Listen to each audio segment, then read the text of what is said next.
Bright Cutie. Every student matters. Hello students. Now let's talk about the Russian people. Now here students, before this we have talked about the workers' organizations.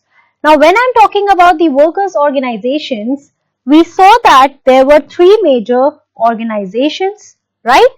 And in this we mainly talked about the second one, right? And in that we discussed about the Bolsheviks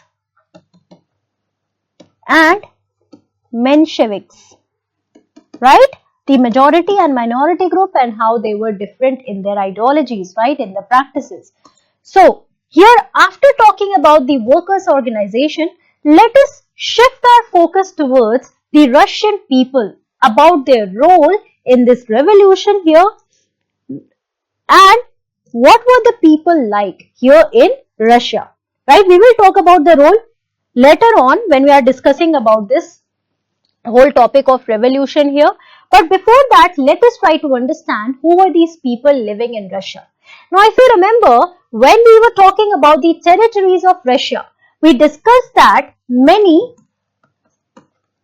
European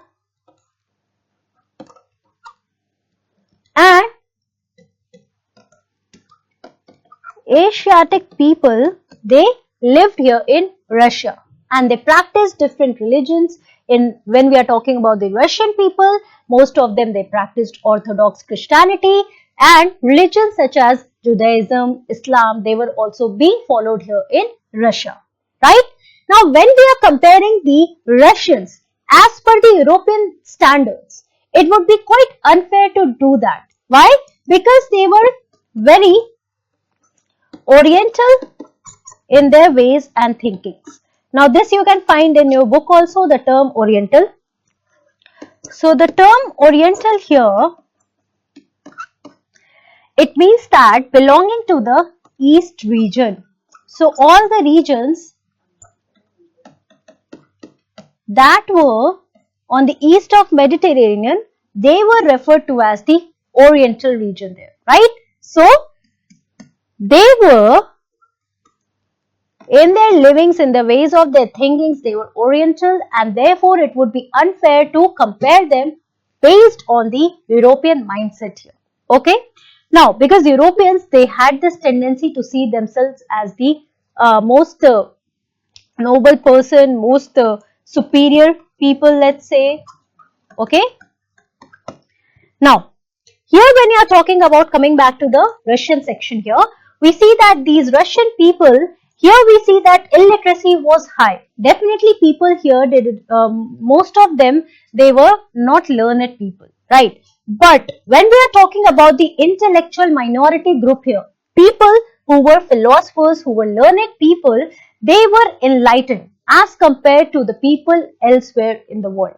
Now, when we were talking about the French Revolution, we have talked about the intellectual awakening, about the set of people who were the philosophers who tend to give different theories, different philosophies, and they try to change the mindset of the common people there, of the middle class there, right?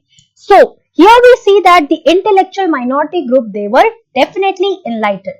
Apart from that, when we talk about the contribution of the Russians in art and architecture, literature, we see that it is quite good. Okay.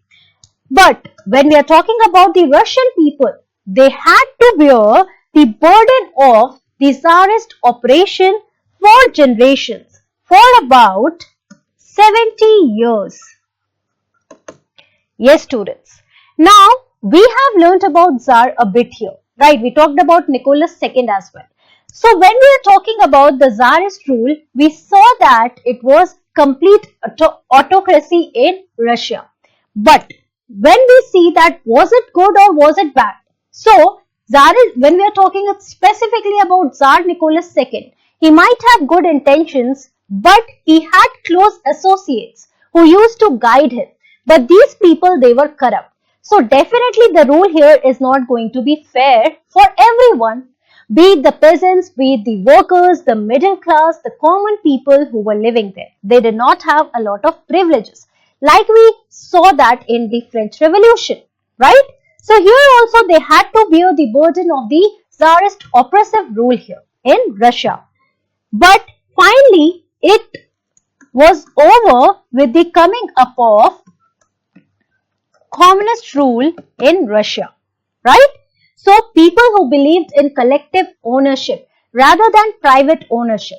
Now they believe that everyone should contribute and should get the share fairly and equally there, right? So as per their contribution in the work, they should be given the share, the amount, right, that they receive. Now they also tolerated a new form of government, that is the communism, before it collapsed and Soviet Union ceased to exist. Now here again, when we are talking about the communist rule people, now was this communist rule good or bad? We are going to learn later on, right? What happened after the Russian Revolution. But here we see that they also tolerated this new form of government. Had it not been the people who are tolerating these things, the government would not have existed there, right? So here we see that only when the Russian people, they tolerated these new forms of government that were coming in Russia, till then these form of government, the ideologies that they tried to propagate, they were successful there, or it was propagating or expanding in that region there. But we also saw that there was the collapse and Soviet Union, it ceased to exist. The collapse of Soviet Union that happened in the year 1991. Now you might be wondering about the name Soviet Union. So Russia before was known as Soviet Union students, right? So the name Russia was not given at that time. It was referred to as Soviet Union. Later on it was called as Russia. But here you have to understand that when we are talking about Russian people, definitely they played a major role in the revolution. Why? Because it is only the common people in any revolution, whether we are talking about American Revolution, Russian, French, anywhere, we see that the common people, they spearhead the whole revolution. Okay.